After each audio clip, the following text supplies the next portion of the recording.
Réflexion sur les fleurs de rose de Marie Mère de la Charité chrétienne à partir du message du 28 novembre 2024. Nous sommes très heureux de la réalisation de cette mission de Marie Mère de la Charité chrétienne aux USA pour rencontrer ces fleurs de rose. Marie Mère de la Charité chrétienne nous a parlé de l'importance de ces fleurs de rose pour les Africains, mais c'est dans le message du 28 novembre 2024 que nous apprenons le sens et la signification profonde de cette fleur de rose. Ces roses portent le nom d'espoir et de renaissance. La renaissance, c'est la finalité de la mission de Marie Mère de la Charité chrétienne en Afrique.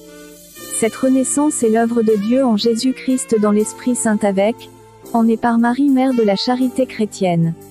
En effet, c'est dans l'amitié avec Dieu que nous nous trouvons nous-mêmes et que nous trouvons notre vraie identité, notre être vrai. Dans ce message, notre Mère du ciel nous révèle une vérité profonde qui concerne tous les Africains et Afro-descendants. Elle dit, et je cite, « Sachez que derrière ces fleurs de rose, se trouve une multitude de portes fermées.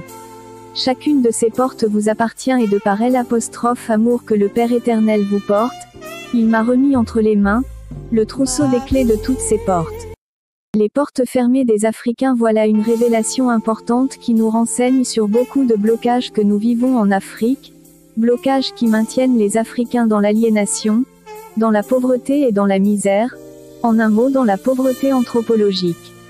Nous retenons de cette révélation que le sous-développement des Africains n'est pas une réalité simple. Ce sous-développement de l'Afrique est un acte voulu et entretenu par ceux qui dominent le monde et qui continuent de maintenir ce continent sous leur domination. Les portes fermées dont parle Marie Mère de la Charité chrétienne sont aussi bien politiques, économiques, sociales, culturelles que spirituelles.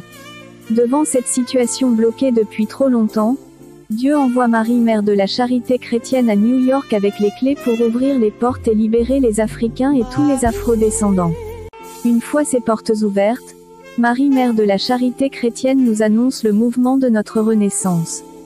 Elle dit, et je cite, « Une fois devant elle, ces portes, juste derrière lesquelles vous êtes, vous qui croyez en moi, en tant que Marie Mère de la Charité chrétienne, vous allez comme la chrysalide qui devient papillon, pouvoir vous envoler et renaître, sans plus connaître la sorcellerie, sans plus être soumis à des personnes qui vous rabaissent journalièrement, afin que vous puissiez, enfin, renaître et vivre sur terre.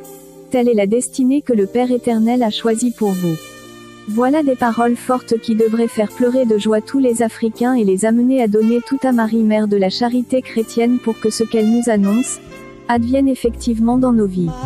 L'ouverture des portes fermées par Marie Mère de la Charité chrétienne à New York pendant cette visite du 1er au 17 décembre 2024 marquera une date unique dans l'histoire des peuples africains et le début d'une nouvelle ère de l'homme noir sur la planète Terre.